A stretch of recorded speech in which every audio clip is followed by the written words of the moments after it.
आप सभी भाई बहनों को प्रभु यीशु मसीह में जय मसीह की।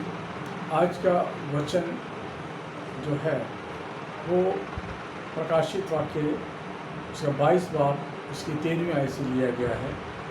यीशु ने कहा, मैं अल्फा और ओमेगा, पहला और अंतिम, आदि और अंत हूँ।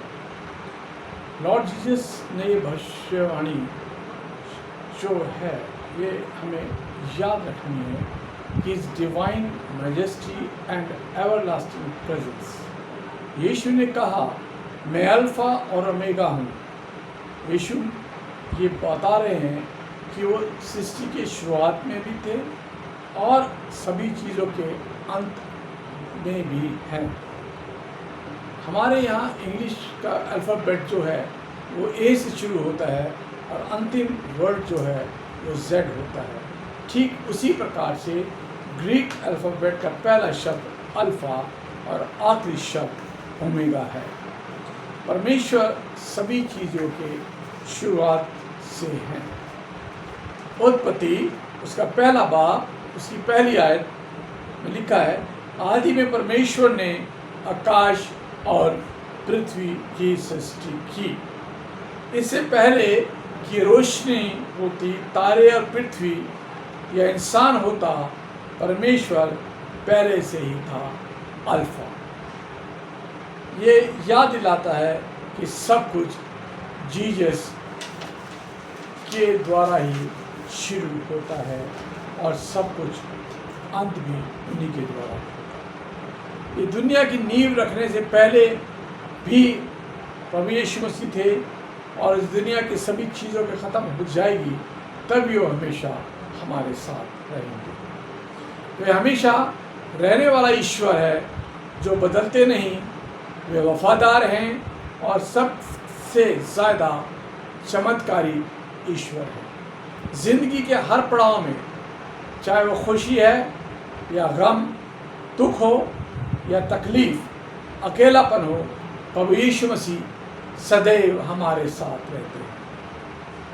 हमारे जीवन का सब कुछ उसी से शुरू होता है, प्रभु यीशु मसीह से शुरू होता है। हम 5 चीज़ों पे मनन करेंगे। पहला है हमारा उद्धार, आवर साल्वेशन, हमारा बुलावा, आवर कॉलिंग, हमारी सेवा, आवर मिनिस्ट्री, हमारा आशीर्वाद, आवर ब्लेसिंग्स, और हमारा भविष्य, आवर फ्यूचर। आइए हम इन 5 बिंदुओं पर विचार करते हैं।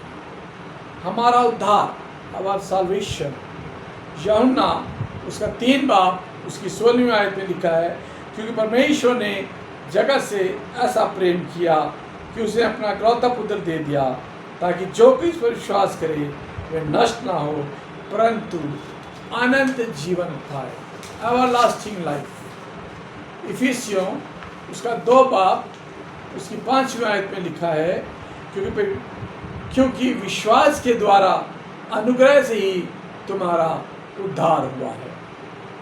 प्रेरितों का काम उसका 4 बाब उसकी 12वीं आयत में लिखा है, किसी दूसरे के द्वारा उद्धार नहीं, क्योंकि स्वर्ग के नीचे अब मनुष्यों में कोई दूसरा नाम नहीं दिया गया जिसके द्वारा हमें उद्धार मिल सके, हमें मुक्ति मिल सके, हमें साल्वेशन मिल सके। हमारा बुलावा दूसरा, आवर कॉलिंग। तिमोथी 2 बाब उसकी पहली बाब उसकी 9वीं आयत में लिखा है, जिसने हमारा उद्धार किया और पवित्र बुलाहट से बुलाया। हम देखते हैं कि मसीह समाज के 2 बड़े साधु सुंदर सिंह, साधु भगत सिंह, दोनों साधु जिन्होंने प्रभु यीशु मसीह को ग्रहण किया, वो बहुत ही अमीर परिवार से थे और विदेशों से एजुकेशन लेके आए थे। जब प्रभु यीशु मसीह की बुलाहट को उन्होंने सुना तो वे सब धन दौलत छोड़कर प्रभु यीशु मसीह के पीछे हुए। इसको हम कहते हैं परमेश्वर की बुलाहट। इफिसियों 4 बाब उसकी पहली आयत में लिखा है, संत पौलुस कहते हैं, मैं जो प्रभु में बंदी हूँ तुमसे विनती करता हूँ कि जिस बुलाहट से तुम बुलाए गए थे उसके योग्य चलिए। पंडित धर्मदत्त शर्मा जो पुष्कर वाले हैं, पुष्कर जी के तीर्थ स्थान के पुजारी के पुत्र थे। वो एक नेता भी थे, अभिनेता भी थे। पहले वो प्रभु यीशु मसीह का विरोध करते थे। उन्होंने बहुत बार प्रभु यीशु मसीह की बाइबलों को जलाया, परंतु जब उन्हें अपनी कॉलिंग को जाना तो सब कुछ पीछे छोड़कर प्रभु यीशु मसीह के पीछे हो लिए और एक बहुत बड़े मसीह प्रचारक बने। कुरिन्थियों, पहला कुरिन्थियों उसका पहली आयत के 9 में लिखा है, परमेश्वर सच्चा है जिसने तुमको अपने पुत्र हमारे प्रभु यीशु मसीह की संगति में बुलाया है।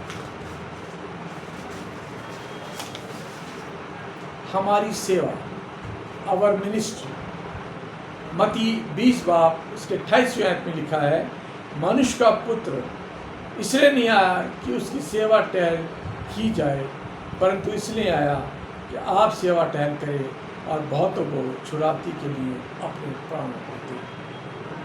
ग्राहम स्टेन्स एक ईसाई मिशनरी थे जिनकी पत्नी ने उन लोगों को क्षमा किया जिन्होंने ग्राहम स्टेन्स और उनके दोनों बेटों को 23 जनवरी 1999 में जिंदा उनकी जीप के अंदर जला दिया गया था। नफरत पर विजय पाने के लिए प्रेम, आशा और क्षमा करने की शक्ति को दर्शाती है।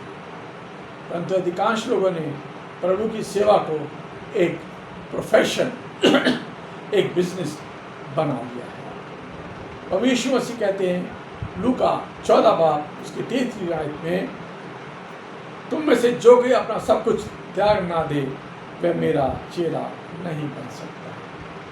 त्यागने का मतलब है अभिलाषाएं, वासनाएं, बुरी सोच, क्षमा ना करना, ईर्ष्या करना, परमेश्वर के जो कार्य दिए हैं उनको अपनी जिम्मेवारी से ना निभाना।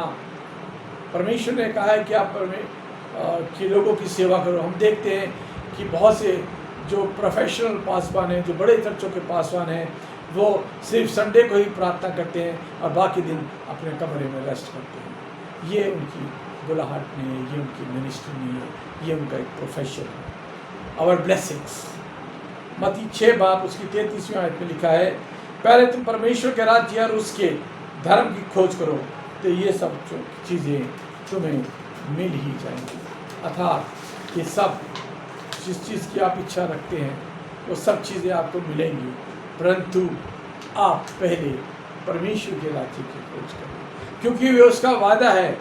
मलाकी 3 बाब उसकी 10वीं आयत में कि मुझे परखो कि मैं आकाश के झरोखे तुम्हारे खोलकर तुम पर अपरंपार आशीष की वर्षा करता हूँ।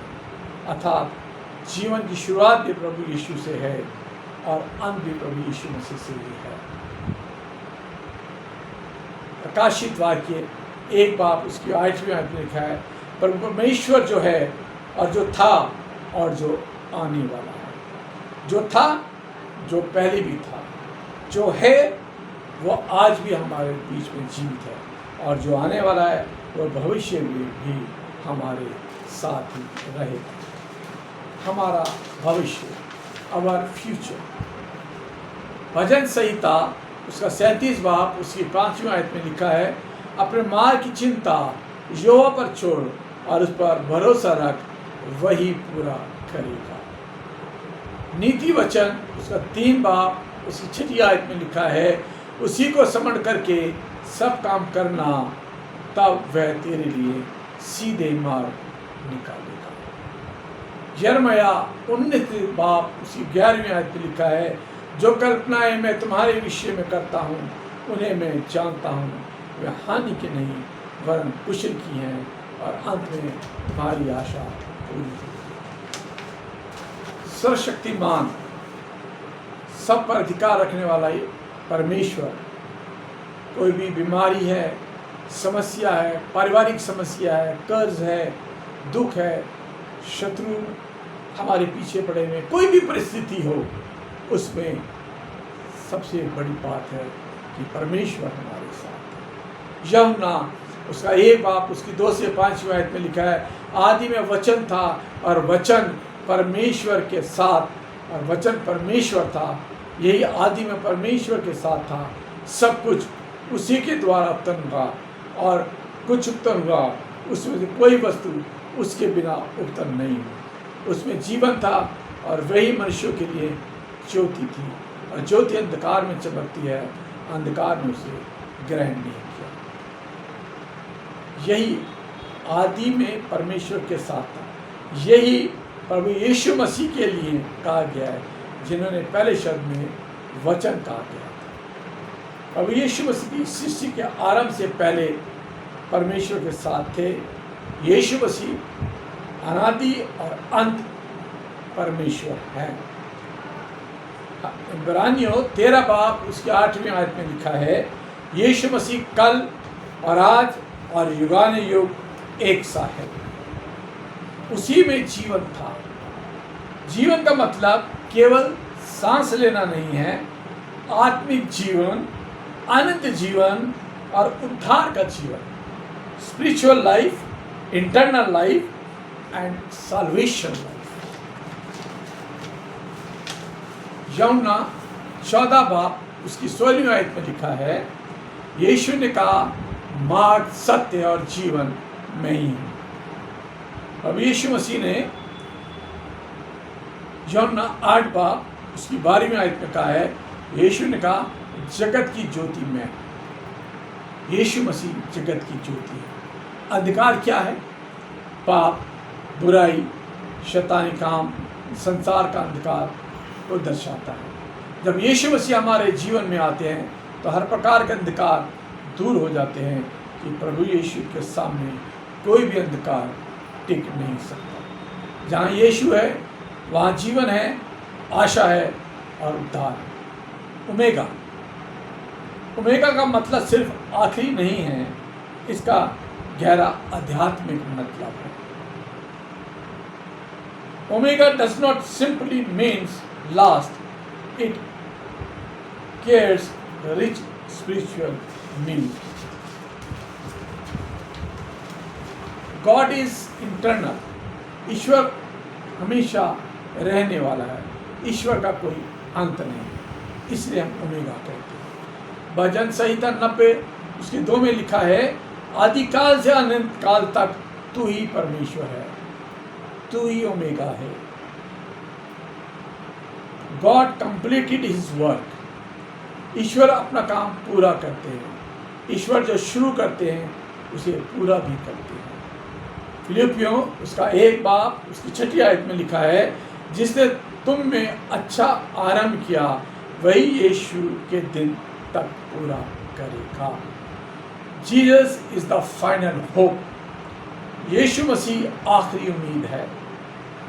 इब्रानियों 12 बाब उसकी 2री आयत में लिखा है, विश्वास के कर्ता और सिद्ध करने वाले ईश्वर की ओर ताकते रहें, क्योंकि वही हमारी आखिरी उम्मीद है। जिंदगी के आखिर में, दुनिया के आखिर में और इंसान के इतिहास के आखिर में यीशु ही प्रभु बने रहते हैं। ओमेगा का मतलब है सब चीज़ों को पूरा करने वाला और हमेशा रहने वाला। प्रभु परमेश्वर इन वचनों के द्वारा आप सबको आशीष